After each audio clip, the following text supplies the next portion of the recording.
Welcome to my channel. I'm so happy you're here today. Let me ask you something. Can one poor boy with no shoes, no internet, and no help change his whole life with just one big dream? Can a dream really take you from a tiny village to a big stage, from failure to success, from silence to speech? Today, you'll hear a story made to teach you English through feelings, real life, and simple words. Follow this boy's journey, and maybe feel your own English growing too. Let's begin. Chapter 1: The Boy and the Dream. In a quiet corner of the world, where green fields touched the sky and the wind carried the smell of fresh earth, there was a small village. Life here was simple. People woke up with the sun, worked in the fields, and slept when the stars came out. In one small mud and wood house with a roof of dried grass and walls that let the rain in, lived a boy named William. He was just 12 years old. William's family had little. They didn't own new clothes, new shoes, or new books. His father worked as a farmer, planting seeds and harvesting crops from sunrise to sunset. His mother sold fruit in the market and cooked whatever they could afford. William slept on a thin mat on the floor beside his little sister. Every morning, William woke up before the sun, washed his face in a small clay basin, and got ready for school. His bag was a torn plastic bag that held his school books. His sandals were too small and worn thin. Sometimes the straps broke, and he had to fix them with a piece of rope. But William didn't complain. The school was far, almost 4 kilometers away. The road was dusty in the summer, and in the rainy season it turned into deep, sticky mud. By the time he reached the school gate, his feet were often covered in dirt. But every day, William walked that road. Why? Because inside him lived a dream bigger than the village, bigger than the fields, and bigger than the mud. William wanted to speak English, not just read words in a book, but speak clearly, confidently, and with pride. He didn't know exactly where the dream came from. Maybe it was the old radio in the tea shop that sometimes played English news. Maybe it was the stories he heard of people changing their lives through learning. Or maybe it was simply a voice deep inside him saying, "You can be more." At school, William was quiet but focused. He sat in the second row, listened carefully to his teacher, and raised his hand whenever he knew the answer. They didn't have much in the classroom, no computers, no internet, and no library, just one old English textbook with missing pages. Still, William made the most of it. He wrote down every new word in a small notebook and tried to pronounce it out loud. At home, when the sun went down and the house grew dark, he lit a candle and sat on the floor to study. Sometimes the candle was so short it burned out quickly, but even a few minutes of light was enough for him to learn a sentence or two. One night, William stood in front of a broken mirror propped up against the wall. The flicker of the candle lit half his face. He looked at himself, straight in the eyes, and said slowly, "I am learning English. I am not giving up." His voice was soft, but steady. Later that night, William stepped outside into the cool air. Above him, the sky stretched wide, filled with stars. He sat on a big stone, closed his eyes, and whispered to the night, "One day I will speak to the world. One day I will help others like me. One day I will make my family proud." He had no map, no guide, and no clear plan. But he had something powerful: hope. And sometimes hope is the first step to changing everything. Chapter 2. First Steps and First Struggles. William's journey began not with big classrooms or modern tools, but with the few things he had: a worn-out English textbook, a half-filled notebook, and his will to learn. At home, there was no internet to search for answers, no phone to watch lessons, and no one in the family who spoke English. If he wanted to learn, he had to teach himself. The textbook had missing pages, and some words were smudged with age. But William treated it like treasure. Each evening, after helping his mother wash dishes and his father carry water from the well, he would sit on the floor with the book in front of him. He traced the words with his finger, sounding them out slowly. Cat, dog, pen. Electricity in the village was not always reliable. Some nights the power was out for hours, but that didn't stop William. When the lights went off, he lit a candle or a small oil lamp. The warm, golden light made shadows on the wall, and his sister would curl up beside him as he read.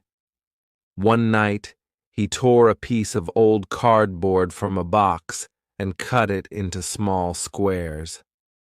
On each piece, he wrote an English word with a pencil: house, book, school, dream. He read each one aloud and then turned it over to write the meaning in his own language. This became his first set of flashcards.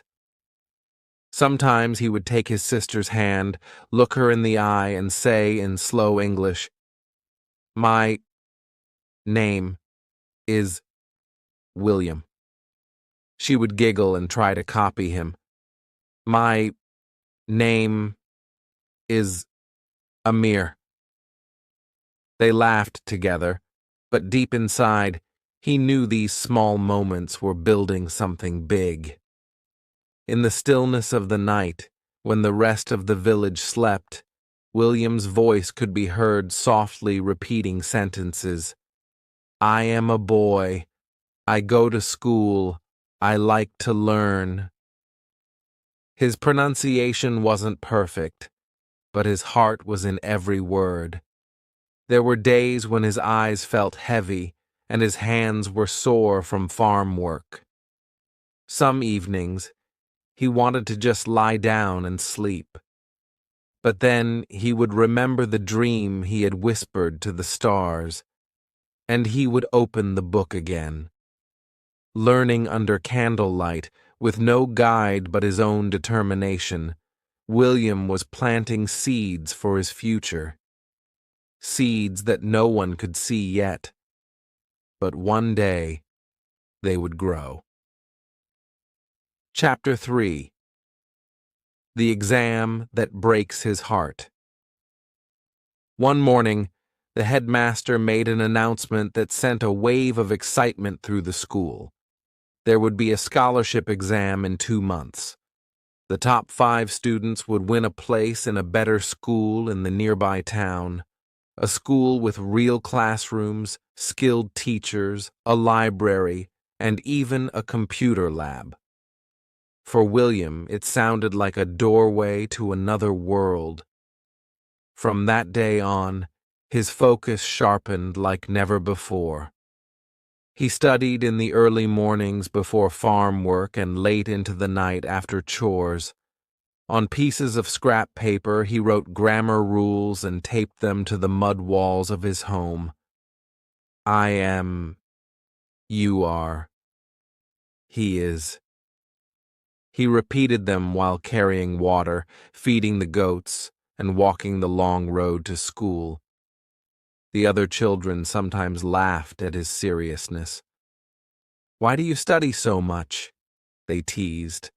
"It's just an exam." But William didn't hear them.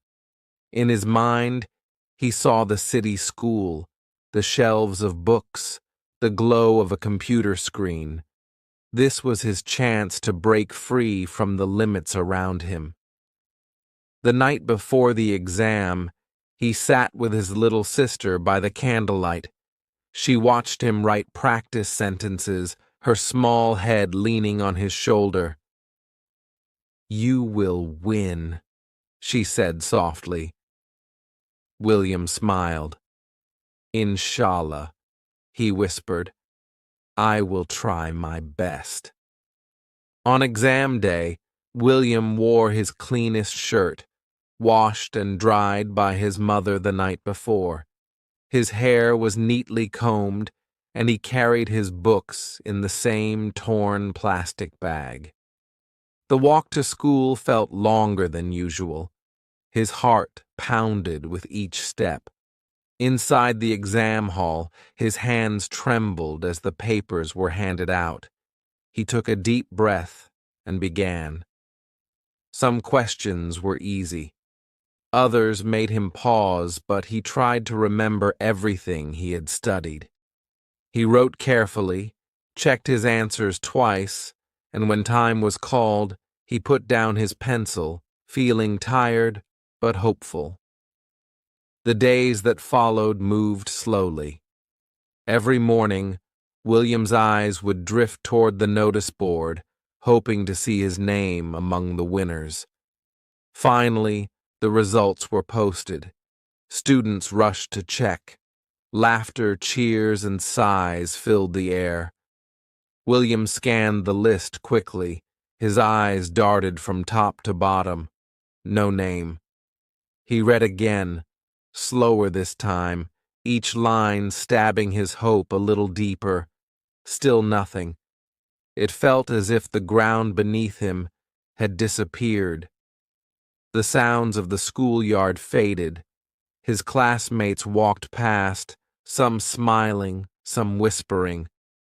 One boy said, "You studied so much. What happened?" But William didn't answer. The walk home that day was the longest he had ever taken. He didn't notice the trees, the fields, or the sky. At home, he placed his bag in the corner, sat in the dark, and didn't light the candle. He didn't eat. He didn't read. His thoughts whispered, "Maybe I'm not smart enough. Maybe I was wrong to dream so big." Then, in the quiet, a small hand touched his. His little sister stood beside him, holding her notebook. "Will you still help me learn?" she asked in a voice so soft it broke the heaviness in his chest. William looked at her for a long moment. She didn't care about the exam results. She didn't see him as a failure. She only saw her brother, the one who taught her words, the one who dreamed. Something stirred inside him. He straightened his back, took a deep breath, and spoke the words he didn't feel yet, but knew he must say, "I failed, but I will try again." Chapter 4. Study. Sweat. Repeat. Failure had hurt William deeply, but it had also lit something inside him, a quiet fire that burned stronger each day. He decided that if the exam didn't give him a new school, he would make his own path. No matter how many times he had to try, he would be ready. The first thing he did was build a place to study. His family's house was too small and noisy at night, so he went outside to a corner of their yard. There, he stacked a few bricks in a square shape, laid a flat piece of wood across them for a table, and used an old sack as a seat. He hung a small oil lamp from a stick in the ground. "This," he whispered, "is my future room." It had no walls, no door, and no roof, but to William, it felt like the center of the world. Every night, after helping his parents and sister, he would sit there, open his notebook, and study under the warm glow of the lamp. He started again from the basics. Simple words, short sentences, reading aloud until the words began to feel natural on his tongue. Sometimes he wrote the same sentence 10 times. "I am a student. I am learning English. I will not give up." One evening, as he sat reading, a neighbor walked past and stopped. "What are you doing?" the man asked. "I'm studying English," William replied without looking up. The neighbor chuckled. "English won't help you here. You'll be a farmer like your father. Stop wasting your time." William paused for a moment, then looked up and said quietly, "I don't need to go far. I just need to go forward." The man shook his head and walked away, but William's heart felt stronger. He repeated his words softly to himself, letting them become part of him. Over time, other children from the village began to notice him. At first, they stood at a distance, curious about what he was doing. Then, one by one, they came closer, sitting on the ground beside him. William didn't turn them away. He shared his book, taught them the few words he knew, and encouraged them to repeat after him. Soon, there were 3 or 4 children gathered around the lamp each evening, their small voices mixing with his. "This is a pen. That is a tree. I go to school every day." It wasn't a real classroom, but in that little circle of light, it felt like one. And for William, it was more than learning. It was proof that even in a small village, with nothing but bricks, wood, and a dream, something powerful could grow. Chapter 5. The teacher who believes the school year rolled on, and the days in the village followed their usual rhythm. But one Monday morning, something new happened. A change that William didn't yet know would shape his life. Their old English teacher had left, and in her place came a young woman in a simple white dress, carrying a small cloth bag. She stood at the front of the classroom and smiled warmly. "My name is Miss Sophia," she said, her voice calm and clear. "I'll be your new English teacher." From the very first lesson, William noticed something different. Miss Sophia didn't rush. She didn't shout when students made mistakes. Instead, she listened. She encouraged. She explained things slowly and made sure everyone understood before moving on. William sat up straighter in her class. He asked questions. He tried to answer, even if he wasn't sure. Sometimes his answers were wrong, but Miss Sophia never made him feel small. Instead, she would say, "Good try, William. Now let's fix it together." One afternoon, after most of the students had left, Miss Sophia called him over. "William," she said gently, "you always bring a full notebook. You pay attention. Do you have someone helping you at home?" William shook his head. "No, miss. I teach myself at night. I use an old book. And a lamp." Miss Sophia studied his face for a moment, then opened her bag. She took out a small second-hand storybook. The cover was faded, the corners bent, but the title was still clear. The Boy and the Mountain. "I want you to have this," she said, placing it in his hands. "It's in simple English, but the story is strong. I know you can read it." William looked down at the book like it was treasure. No one had ever given him something like this before. Not just a book, but a gift with belief attached. His voice trembled. "Thank you, miss. I will read it." That night, he didn't wait for dinner.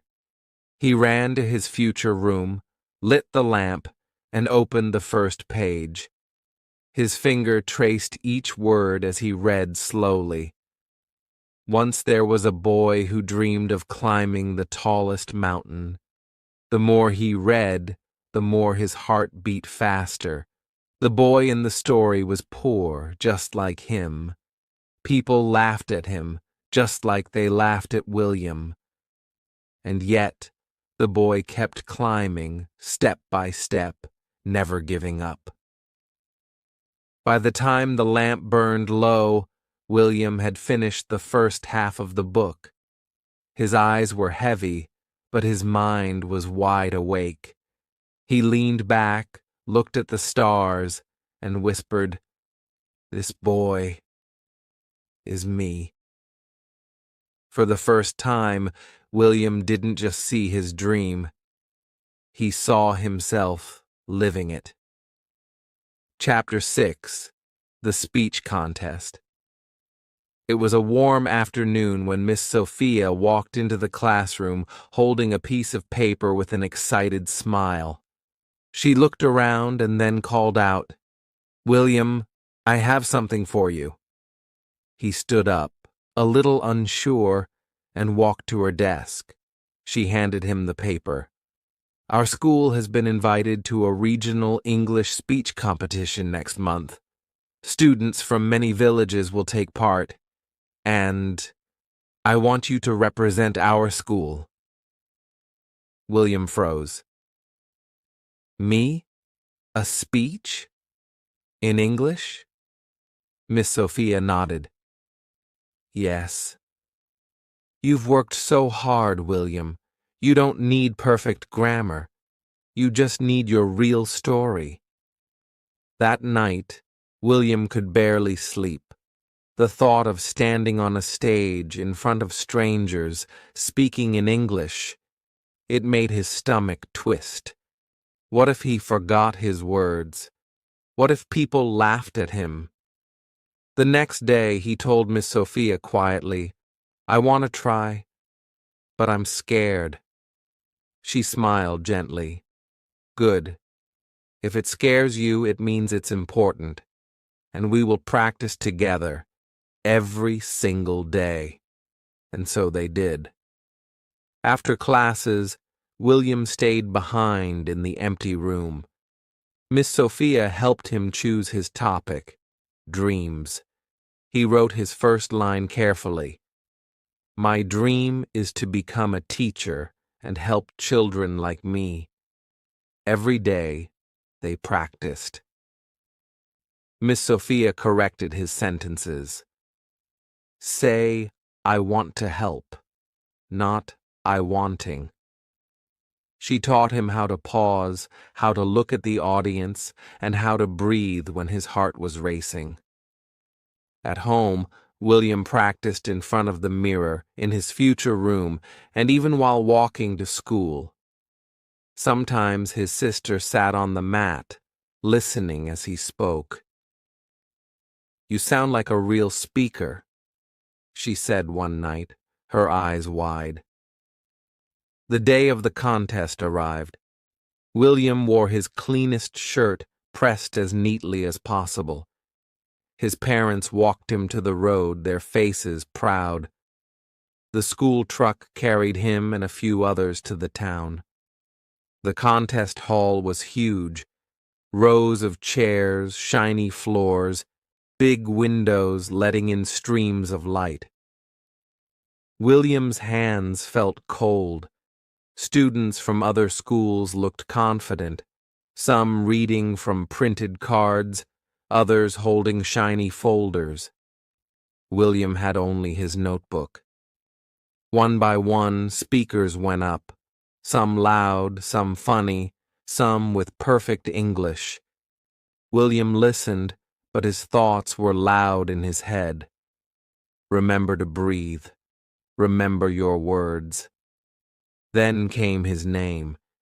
His legs felt heavy as he walked to the stage. The microphone stood tall before him. The lights made the crowd blur.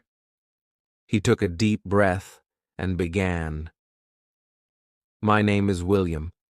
I come from a small village, but we have dreams. His voice shook at first, but he kept going, telling them about studying under a lamp, about failing an exam but trying again, about the storybook Miss Sophia gave him. I want to be a teacher, he said near the end, so that one day another boy like me can stand here and speak to you. When he finished, there was a pause. Then one person clapped, then another, and then the whole hall was clapping. William's eyes stung with tears, but he smiled. He didn't win first, second, or third place, but then the judges announced a special award. For the most inspiring speech, this goes to a boy who reminded us why we speak, not to impress, but to connect. William, as he walked off the stage with a small certificate in his hands, Miss Sophia met him with a hug. You did it, she whispered. You touched their hearts. That night, William looked at the certificate by the lamplight. It wasn't just paper, it was proof that his voice mattered, and he knew. This was only the beginning. Chapter 7. The Letter That Changes Everything. Weeks passed after the speech contest. Life in the village returned to its usual rhythm. Early mornings in the fields, long walks to school, studying under the lamp at night. The certificate from the competition hung proudly on the wall in William's future room, but he knew there was still another dream he was chasing. Months earlier, before the contest, William had taken his second and final chance at the National Scholarship exam. This exam was his biggest hope. If he passed, he would get a full scholarship to a city school with real classrooms, a library, computers, and teachers who could guide him further. If he failed, he would stay in the same school and keep trying on his own. Every day he walked past the school's notice board, pretending not to care, but his eyes always searched for news of the results. Weeks turned into a month, and still, nothing. Then one morning, as William entered the schoolyard, he saw Miss Sophia standing near the gate, holding an envelope with the school's official stamp. She smiled in a way that made his heart beat faster. "William," she called softly, "come here." His hands trembled as he took the envelope. Slowly, carefully, he opened it. His eyes moved across the page, scanning the words until they found the line that made him freeze. He had passed.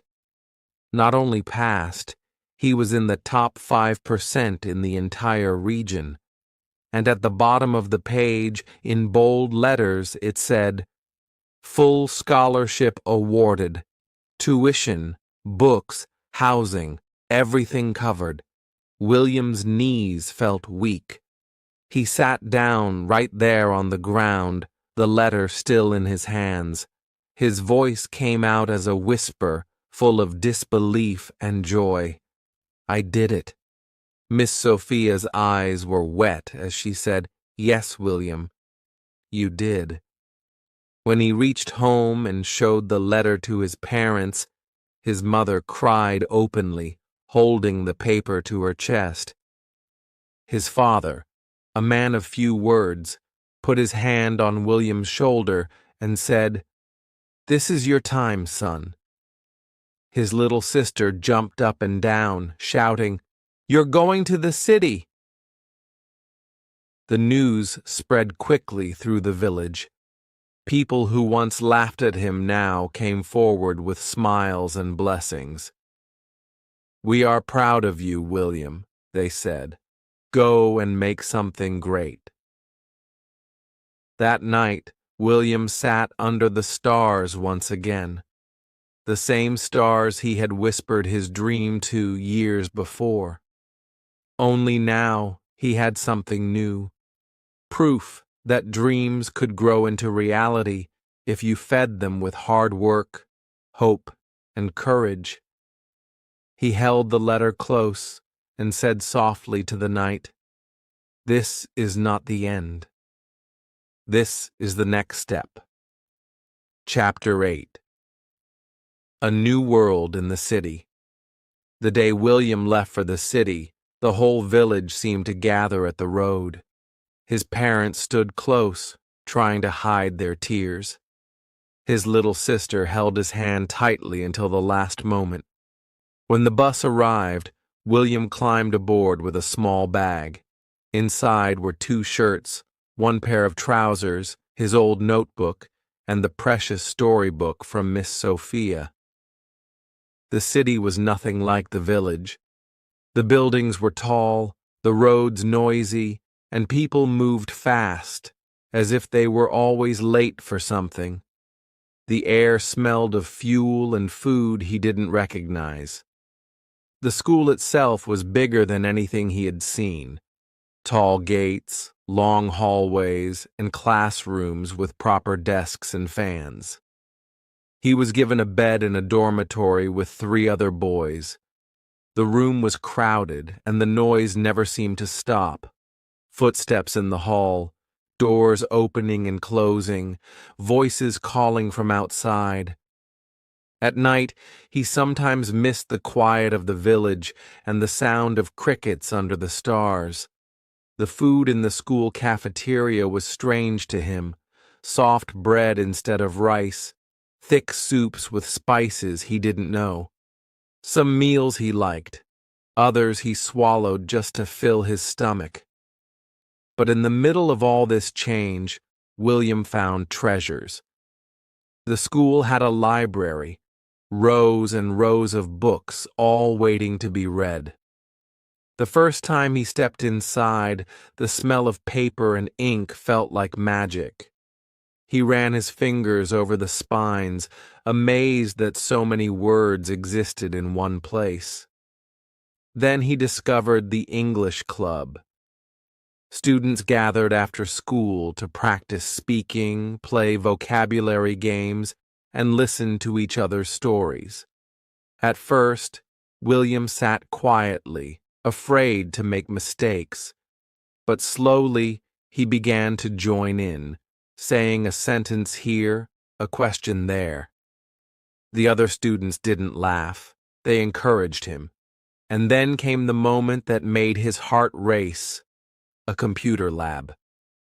The first time William touched a keyboard, his hands shook. Miss Sophia had told him about computers, but now he was sitting in front of one, the screen glowing with possibilities. A teacher showed him how to open an email account. "Type your name here," she said.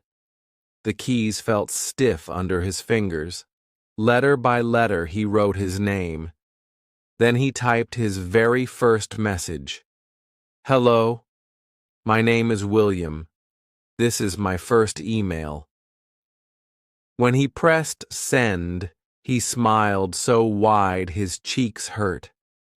Every night, no matter how busy or tired he was, William took out his notebook and wrote about his day, what he learned, what he struggled with, and what made him smile. And every entry ended with the same line: I am learning. I will not give up. The city was fast, loud, and full of challenges. But William knew that each day here was another step forward, and forward was exactly where he wanted to go. Chapter 9. Coming Home. When the school year ended for the holidays, William packed his small bag, 2 shirts, his notebook, and the storybook that had started it all. As the bus rolled out of the city, he pressed his forehead to the window, watching the tall buildings fade into open fields. The air grew cleaner, the roads narrower, and his heart lighter. By the time the bus stopped at the edge of his village, word had already spread. William is coming home. Children ran ahead to meet him, their bare feet kicking up dust. Some called his name, others just grinned and waved.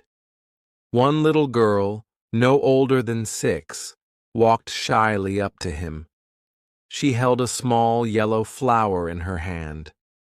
Without a word, she placed it in his palm and whispered, I want to speak like you. William bent down so his eyes met hers. You can, he said softly, and I will help you.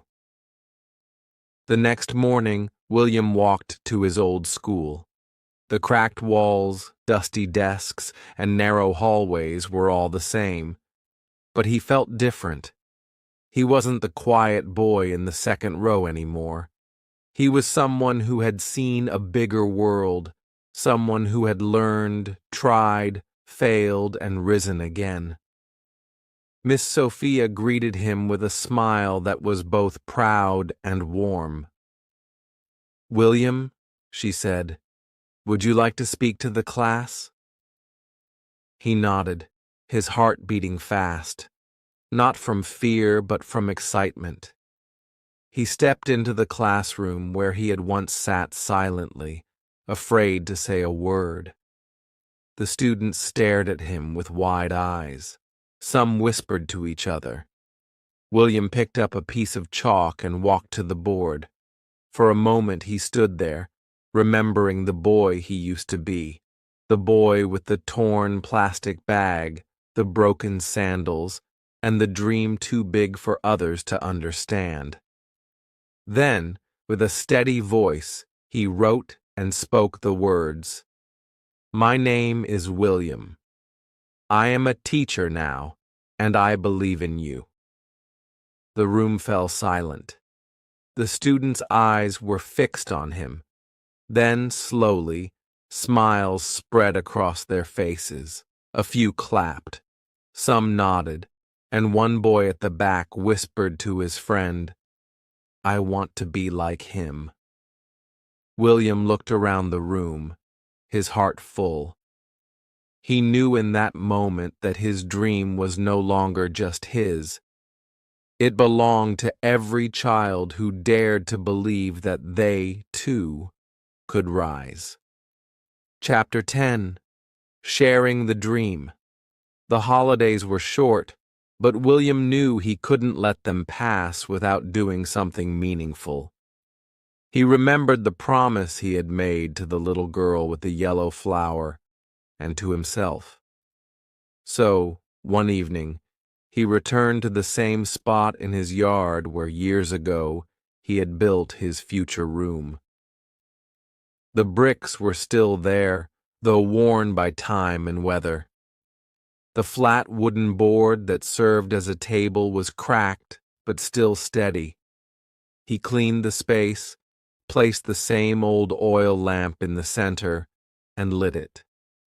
The soft golden glow brought back a rush of memories, long nights of study, quiet whispers to himself, the determination that had kept him moving forward. But this time, he wasn't alone. Word had spread quickly.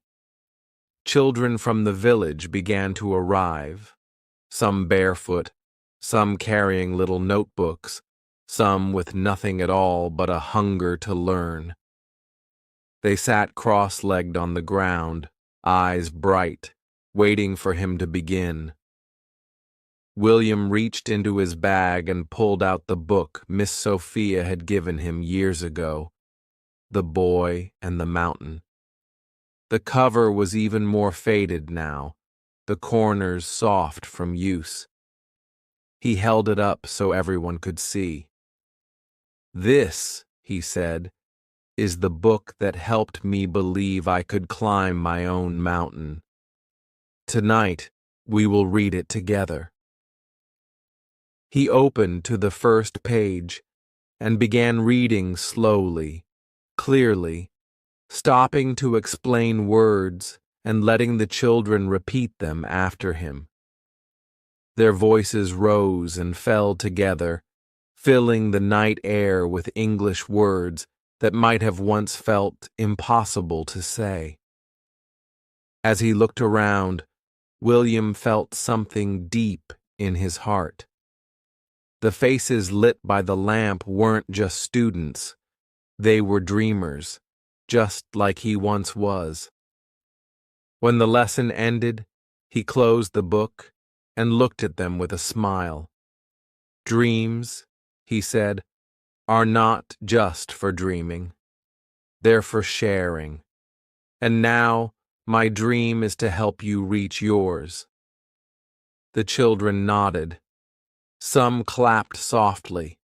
The lamp's light flickered, casting long shadows on the ground, as if carrying their dreams into the night sky.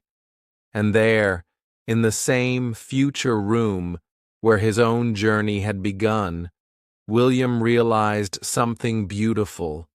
His dream had grown bigger than himself. It now lived in the hearts of others.